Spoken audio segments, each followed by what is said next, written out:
తెలంగాణలో అధికారంలో ఉన్నటువంటి ఎమ్మెల్యేలు కూడా అక్కడికి రావాలి, ఆందోళన చేయాలనేటువంటి పిలుపునిచ్చినటువంటి నేపథ్యంలో అసలు వాస్తవ పరిస్థితి ఏంటి? సో ఇక్కడ యాసంగి పంటకు నీరు ఇబ్బంది కలుగుతుంది. ప్రధానంగా చూసినప్పుడు కల్వకుర్తి ఎత్తిపోతల పథకానికి కూడా నీటి సప్లై అనేది ఇబ్బందిగా మారుతుందనేటువంటిది ప్రధానమైనటువంటి ఆరోపణ. సో ఈ నేపథ్యంలోనే శాసనసభ్యులు కూడా శ్రీశైలంకు రావాలి, తమ నిరసన తెలియజేయాలనేటువంటి ఒక నిర్ణయానికి వచ్చారు. సుంకన్న, అసలేంటి దీనిపైన శ్రీశైలం సంబంధించినటువంటి డ్యామ్ అధికారులకు కానీ ఇంజనీర్లకు సమాచారం ఉందా? అసలేంటి వారి వాదన ఎలా ఉంది అసలు?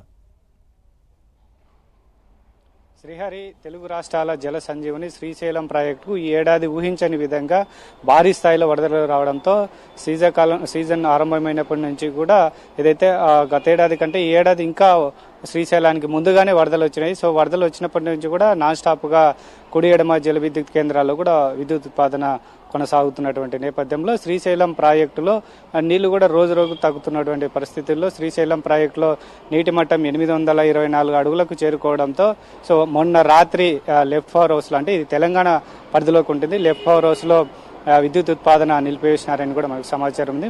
రైట్ పవర్ హౌస్లో, అంటే ఆంధ్రప్రదేశ్ ప్రభుత్వం పరిధిలో ఉన్నటువంటి రైట్ పవర్ హౌస్లో కూడా నిన్న రాత్రి నుంచే పవర్ జనరేషన్ ఆపేశారు. డ్యామ్ అధికారులతో కూడా మనం మాట్లాడడం జరిగింది. తెలంగాణ ప్రభుత్వం నుంచి అయితే మాకేమీ ఇన్ఫర్మేషన్ లేదు విద్యుత్ ఉత్పాదన ఆపేయాలని కూడా డ్యామ్ అధికారులు చెప్తున్నారు. మరోవైతే మాకు మాత్రం తెలంగాణ ప్రభుత్వం నుండి అయితే ఇన్ఫర్మేషన్ ఉంది.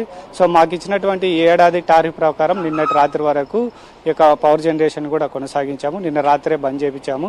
ఇంకా రానున్న వేసవి దృష్ట్యా పీక్ లోడ్ హౌస్లో డిమాండ్ని బట్టి ఒక 1 అవర్ మాత్రం ఇక పవర్ జనరేషన్ చేయాల్సి ఉంటుంది. అది కూడా ప్రభుత్వ నిబంధనల ప్రకారం చేస్తాము, ప్రభుత్వ ఉత్తర్వుల మేరకు అని కూడా వాళ్ళు చెప్తున్నటువంటి పరిస్థితి. ప్రస్తుతానికైతే మాకు తెలంగాణ ప్రభుత్వం నుంచి ఇన్ఫర్మేషన్ ఉన్నటువంటి క్రమంలోనే పవర్ జనరేషన్ కూడా ఆపేశామని కూడా పవర్ హౌస్ అధికారులు చెప్తున్నారు. డ్యామ్ అధికారులు అయితే మాకు ఇప్పటివరకు అయితే అటువంటి సమాచారం ఏం లేదు. డ్యామ్లో అయితే వాటర్ ఉంది.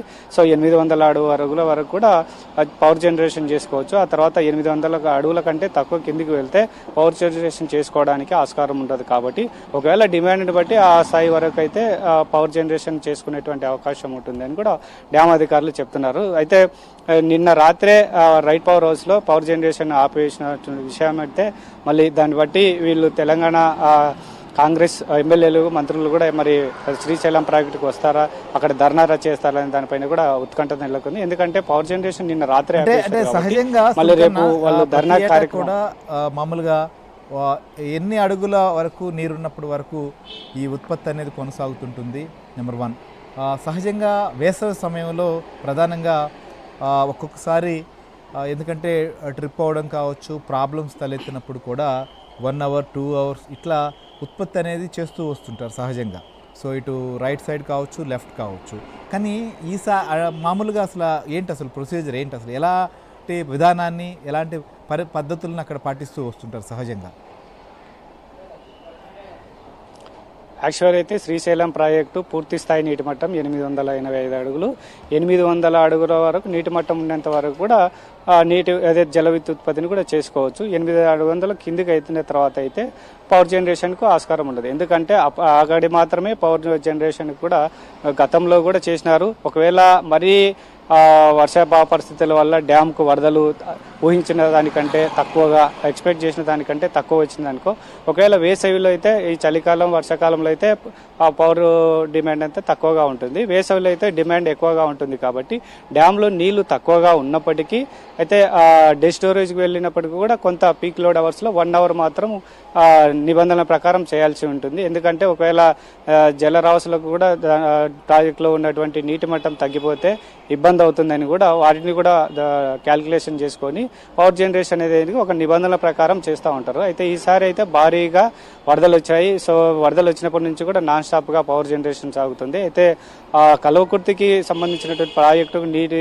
ఇబ్బందులు తలెత్తుతాయని తెలంగాణ మంత్రులు అదేవిధంగా ఎమ్మెల్యేలు కూడా అక్కడ ధర్నా వెళ్ళి ఏపీ ప్రభుత్వం వైపు ఉన్నటువంటి రైట్ పవర్ హౌస్లో పవర్ జనరేషన్ ఆపించాలని ఉద్దేశం ఉన్నటువంటి నేపథ్యంలో ధర్నాకు సిద్ధమైనటువంటి క్రమంలో అయితే నిన్న రాత్రే పవర్ జనరేషన్ కూడా ఆపేయడం జరిగింది. సో మొత్తం మీద అయితే చూసుకుంటే ఇప్పటి వరైతే మీరు అన్నట్లుగా ఎక్కడ కూడా ఇది బయటికి పొక్కలేదు. సో ఈ డ్యామ్ అధికారులు కూడా మాకు ఇన్ఫర్మేషన్ లేదని చెప్తున్నారు. సో వీళ్ళంతా కూడా పక్కా పగడ్బందీగా వచ్చి ఎలాగైనా సరే రైట్ పవర్ హౌస్లో ఖచ్చితంగా ఈ యొక్క పవర్ హౌస్ను దగ్గర ధర్నా చేసి పవర్ జనరేషన్ కూడా ఆపేయాలని నిశ్చయించినటువంటి క్రమంలో యాజ్ గా టారిఫ్ ప్రకారం ప్రతి ఇయర్ కూడా ఒక టారిఫ్ అనేది ఉంటుంది.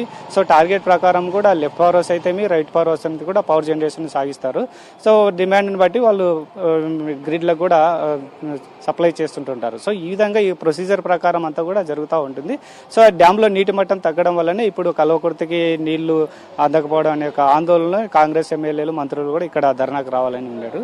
మళ్ళీ పవర్ జనరేషన్ అయితే నిన్న నిలిపివేశారు, మళ్ళీ వస్తారా లేదా అనేది వేచి చూడాలి. శ్రీహరి రైట్ సుంకన్న, మీరు చెప్తున్న దాన్ని బట్టి 2 రోజుల క్రితం వరకు కూడా శ్రీశైలం లెఫ్ట్ వైపు